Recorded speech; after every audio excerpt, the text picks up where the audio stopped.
Aujourd'hui, je vais prendre le temps qu'il faut pour décortiquer avec toi un sujet qui détruit silencieusement des millions de vies, la jalousie et le mauvais œil. Ces réalités spirituelles ne sont pas des contes pour effrayer les enfants, mais des forces invisibles qui traversent les familles, les amitiés, les couples, les lieux de travail. Beaucoup de gens ignorent leur existence, et pourtant ils en subissent les conséquences tous les jours sans même comprendre d'où viennent leurs blocages, leurs maladies soudaines, leurs échecs répétés. Alors installe-toi, écoute bien, parce que ce que je vais te révéler peut transformer ta manière de voir la vie et surtout, ta manière de te protéger. D'abord, qu'est-ce que la jalousie? C'est plus qu'un sentiment humain. Dans le plan spirituel, la jalousie est une vibration lourde, un courant d'énergie négative qui se forme lorsqu'une personne te voit briller et qu'elle ne supporte pas ta lumière. Elle compare ton bonheur à son vide intérieur, ton succès à son échec, ta beauté à son complexe. Et ce sentiment de manque se transforme en une intention énergétique. Certains l'expriment par des mots blessants, d'autres gardent le silence mais nourrissent leurs pensées noires en secret.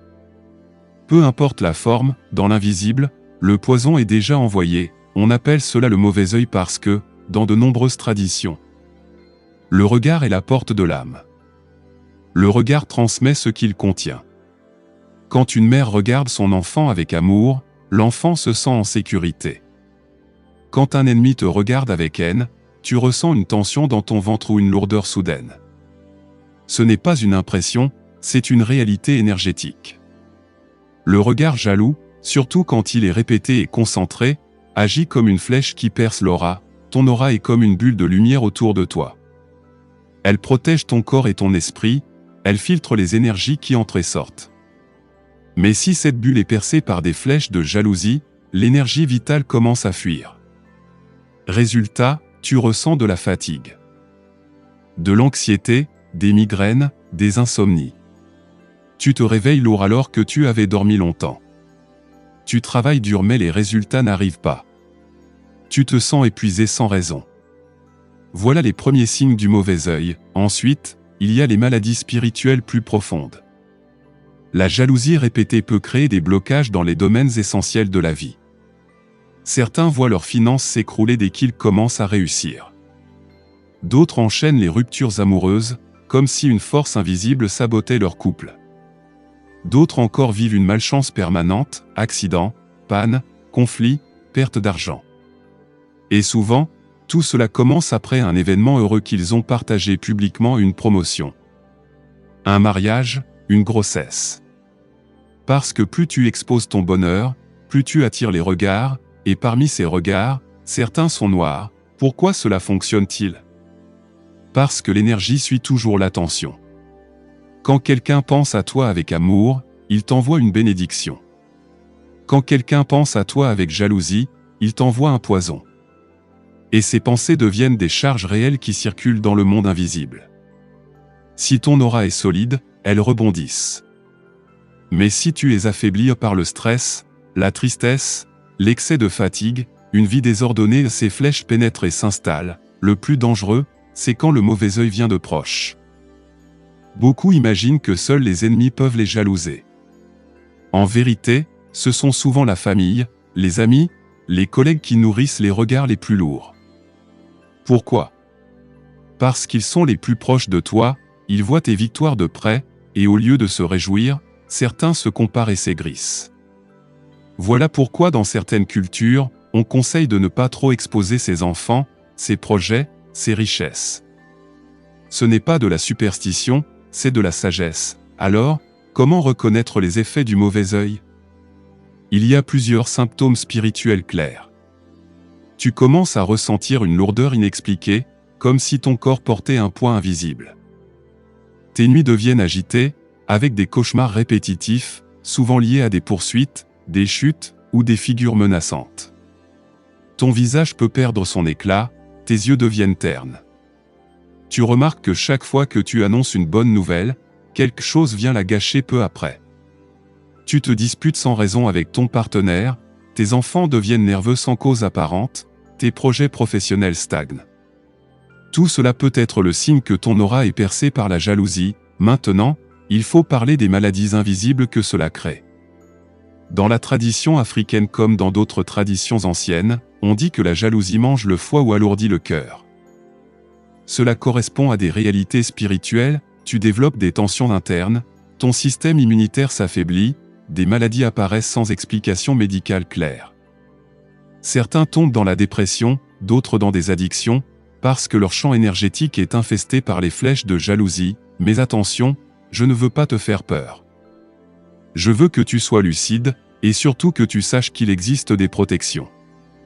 La première protection, c'est la discrétion.